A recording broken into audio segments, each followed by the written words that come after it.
Okay, so the Eagles' schedule leaks are up to 4 different games, all on primetime. Meanwhile, could Howie Roseman be looking at a trade to send Tanner McKee out of Philly? So much to break down, including some bad news out of San Francisco on Nakobe Dean's injury? Huh?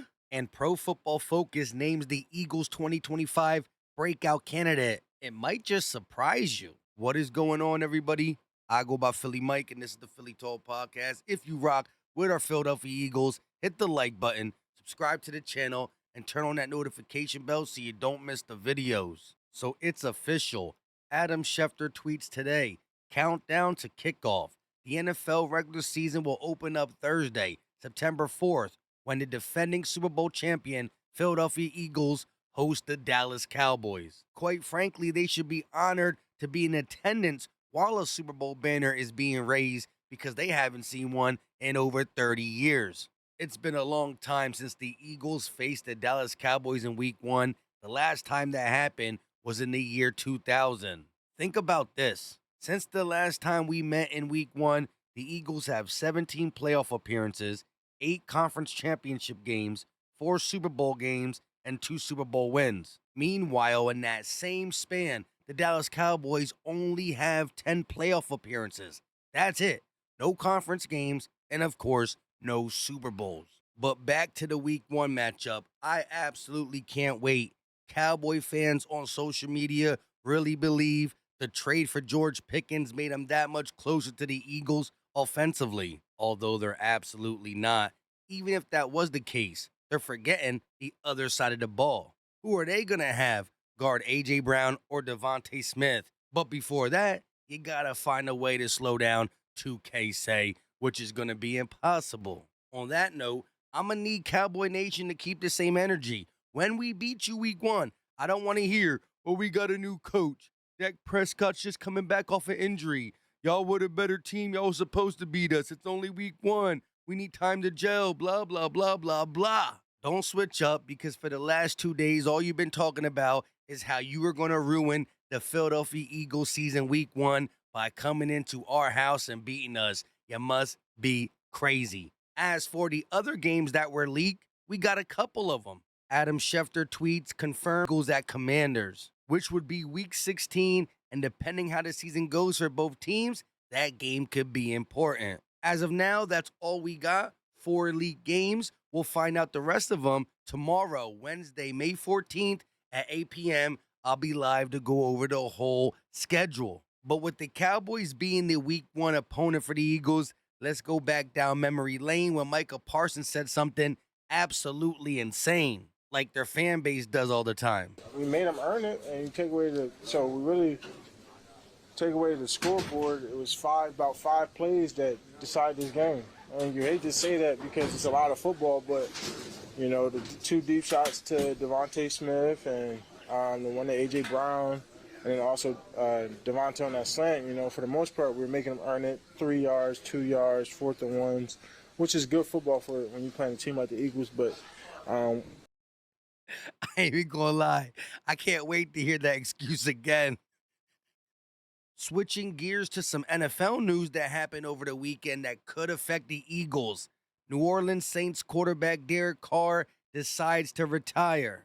Now, some of you may be thinking, why would this affect the Eagles? Well, behind him, they have no quarterback that has experience in the NFL with at least a couple games under their belt. Meanwhile, the Eagles have a quarterback too in Tanner McKee, which all of us in Philly love. And trust me, I would not want to trade him. I do not want to trade him. The only way I actually would consider trading Tanner McKee is if the offer was something I couldn't refuse, like a 2nd-round pick, especially when you look at how good the Eagles been in the draft in the 2nd round. Cooper DeJean, Cam Jurgens, Landon Dickerson, Jalen Hurts, the list goes on and on. Now, some might say, why would the Saints be interested in Tanner McKee? Well, simply put, their head coach is Kellen Moore, who would know more about Tanner McKee than any other head coach not named Nick Sirianni. He saw him in practice every day, on scout team. He saw him in the Cowboys game and the Giants game when they game planned for him all week long. Tanner McKee has now put good tape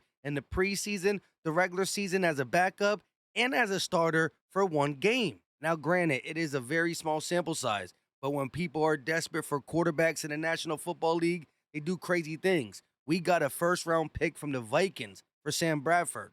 Tanner McKee, not a veteran, but a lot of people think he's going to be a player. Again, I don't want to get rid of him, but with DTR as a backup, with Kyle McCord as a backup, both these players the Eagles had interest in. DTR before he was drafted to Cleveland, and of course, Kyle McCord, who we drafted this year. And when you hear the Eagles speak of what Kyle McCord did in college and what they feel he could develop into as it pertains to an NFL backup quarterback, we do have options.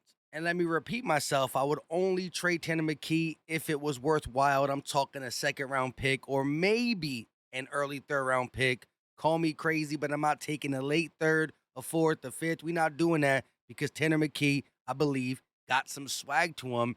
And quarterbacks, too, can come in handy for a game or two when you need them. So let me know your thoughts in the comment section on that subject. This video was supposed to be out yesterday, but I lost my power, so half of it was done yesterday, and the other half is going to be done today. Moving over to the other side of the ball, let's talk a little defense.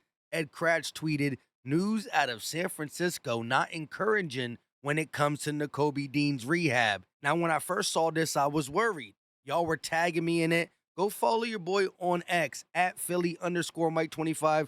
We talk Eagles 24/7 over there. Shout out to y'all for keeping me in the loop and having great conversations on there.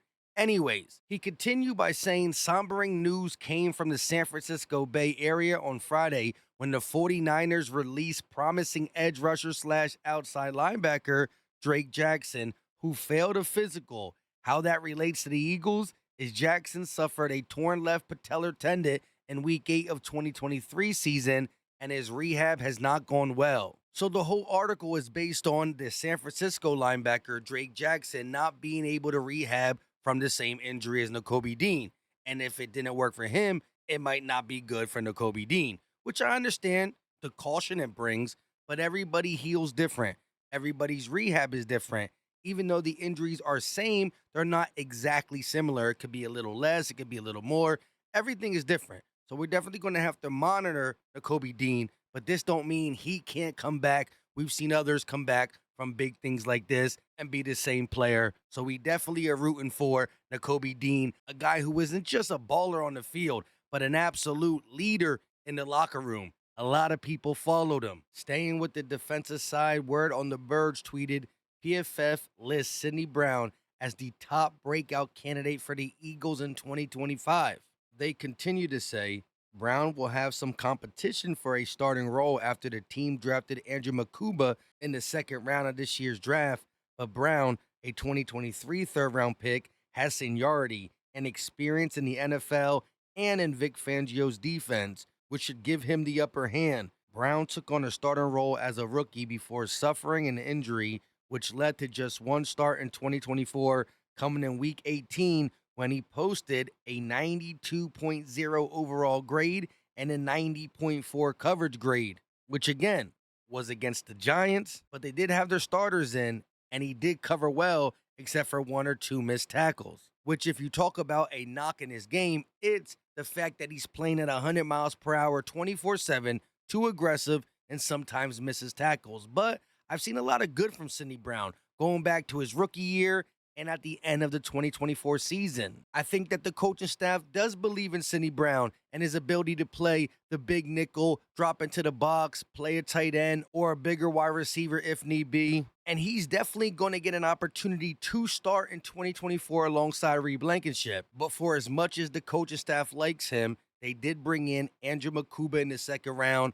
Although his body type is different from Sidney Brown, he's definitely small for a safety. When you look at the traits he possesses and what he can do on the field, it just reminds you of a Fangio safety, a guy who's willing to do whatever it takes, just like Sidney Brown, but plays a little bit more controlled, so to speak. If I had to give the upper hand to one person, I'm probably going to go Andrew McKee based off the hype of the draft, but I have been a big Sidney Brown believer. But the first thing you got to do is stay on the field, as we talked about with Nakobe Dean in the past, or any player, matter of fact. The best ability is availability. So he got to get healthy, get on the field, and win his job. Competition this training camp is going to be interesting at a lot of spots. For sure, the safety spot, the corner spot, edge rusher, who gets more time out of Jalix Hunt, Aziz Ojolari, and or Josh Uche. You got right guard, just competition everywhere.